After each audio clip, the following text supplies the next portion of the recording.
चलिए देखिए, कल प्रकाश का परावर्तन अगले पार्ट में कुछ पार्ट देखे थे। कहाँ तक देखे थे बताएगा तुम सब? प्रकाश का परावर्तन। आज उसी को आगे बढ़ा रहे हैं। यदि आप सब वो वाला वीडियो नहीं देखे हैं पहला क्लास, तो पहले पहला क्लास को देखिएगा, तब समझ में ये भी आएगा। यदि उसको नहीं देखिएगा तो फिर समझ में नहीं आएगा ये, क्योंकि उसी से संबंधित है। तो चलिए स्टार्ट करते हैं बिना देर किए हुए। अपने बात को प्रस्तुत करते हैं आपके समक्ष। तो आप आज क्वेश्चन है आपतित किरण। तो आपतित किरण ध्यान दीजिए, ये फोटो को समझिए। ये फोटो है, कल भी समझाया गया था इस फोटो को, आज भी थोड़ा सा समझाया जा रहा है। तो ये जो आ रही है, ये जो आ रही है और जिस बिंदु पर टकरा रही है, जिस बिंदु पर टकरा रही है और टकरा के पुनः वापस उसी दिशा में लौट रही है, ठीक है।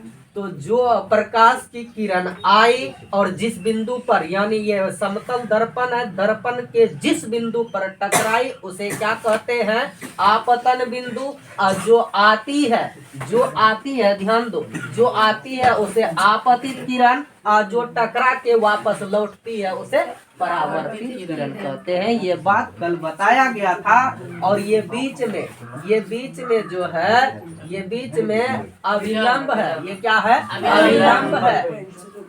ये अविलंब है, ये अविलंब है। समझ में आ गया? उसके बाद ये क्या है? तो ये है, ध्यान दो, जिधर से प्रकाश आ रही है उसी के समक्ष, उसी के सतह के सट करके जो कोण का निर्माण होता है उसे आपतन कोण कहते हैं। और इसे आई से सूचित किया जाता है, ठीक है।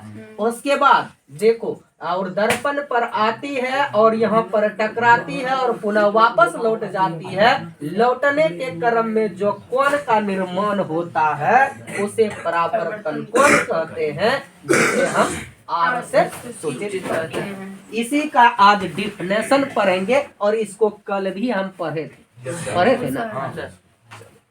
तो देखिए, आपतित किरण किसे कहते हैं? किसी सतह पर पड़ने वाली किरणों को आपतित किरण कहते हैं। समझ में आया? ये डिफिनेशन है कि कहीं से प्रकाश आ रहा है, समतल दर्पण पर पड़ रहा है, समझ रहा है। उसके बाद जो टकरा करके क्या होता? वापस लौट जाती है, उसे ही हम क्या कहते हैं? आपतित किरण कहते हैं। या तो लौट जाता हो तो पूरे परावर्तन हो जाता है। प्रकाश का क्या हो जाता है? परावर्तन हो जाता है। तो जो कि आती है सतह पर पड़ती है, जो सतह पर पड़ता है उसे ही आपतित किरण कहते हैं। समझ में आ गया? अब समझते हैं परावर्तित किरण क्या है। ये परावर्तित किरण जो कि लौट रहा है, जिस माध्यम से चलकर आपतित किरण सतह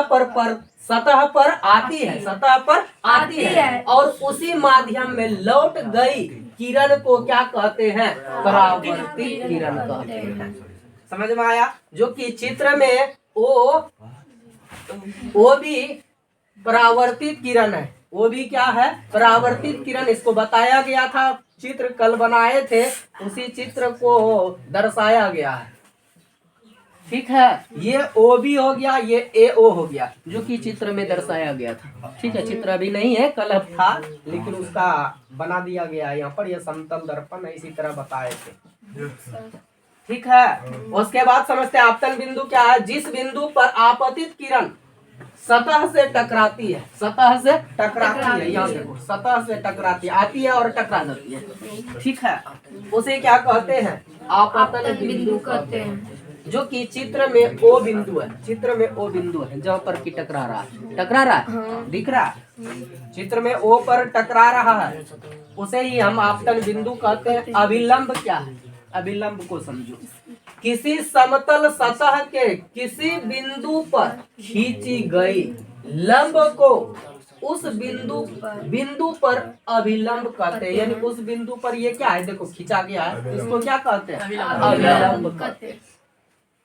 ठीक है, अभिलंब समझ में आ गया। अब कौन भी तो समझा ही दिए थे अभी, फिर से आपतित किरण आपतन बिंदु पर, आपतित किरण ये है आपतित किरण आपतन बिंदु पर, यहाँ पर आपतन बिंदु पर खींचे गए अभिलंब से, खींचे गए अभिलंब से जो कोण बनती है अभिलंब के बाद, ध्यान दो, ये आपतित किरण आया और आपतन बिंदु पर टकराया, उसके बाद अभिलंब जो खींचा गया उसके बीच में जो कोण बना उसे, उस कोण को क्या कहते हैं? आपतन कोण कहते हैं। जो चित्र में दिखाया गया है कोण NOA, NOA, ठीक है, NOA ये क्या है? आई, ये क्या है? आई को क्या कहते हैं? आपतन कोण कहते हैं। आई को क्या कहते हैं? आपतन कोण कहते हैं। समझ रहा है कि समझने में दिक्कत नहीं। उसके बाद परावर्तन कोण किसको कहते हैं?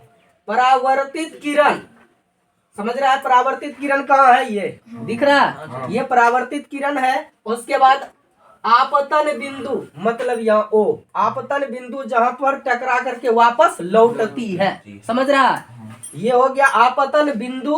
उसके बाद है पर, यानी इसके ऊपर खींचे गए अभिलंब, ये अभिलंब खींचा गया, ये अभिलंब खींचा गया, ठीक है, अभिलंब खींचा गया। उसके बाद कहता है खींचने से जो कोण बनता है, जबकि अभिलंब को खींचा गया और खींचने के बाद जो कोण का निर्माण हुआ, जिस कोण का निर्माण हुआ उसे क्या कहते हैं? परावर्तन कोण कहते हैं। ये परावर्तन कोण हो गया, जिसे हम R से सूचित करते हैं। और इस चित्र में दिखाया गया है NOB, समझ में आ रहा है? NOB बराबर क्या है? R को क्या कहते हैं? परावर्तन कोण। समझ में आया?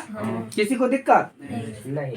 तो यही था ये स्ट्रक्चर में, जितना था वर्ड सबको एक एक बात को समझ गया। ये क्या है, ये क्या है, ये क्या है और ये क्या है, सब चीज समझ लिया कि नहीं समझा? किसी को दिक्कत नहीं? और ये सब काम जो है तुम बच्चे से करते आ रहा होगा। बच्चों में तुम किया था कि नहीं किया था? नहीं किया था। बच्चा सब पूरे शरारती रहता है, पूरा शरारती वाला काम करता है। छोटा सा टुकड़ा लेता है शीशा का, ठीक है, बच्चों में तुम खेलता होगा तो करता होगा ऐसा काम। शीशा का छोटा टुकड़ा लेता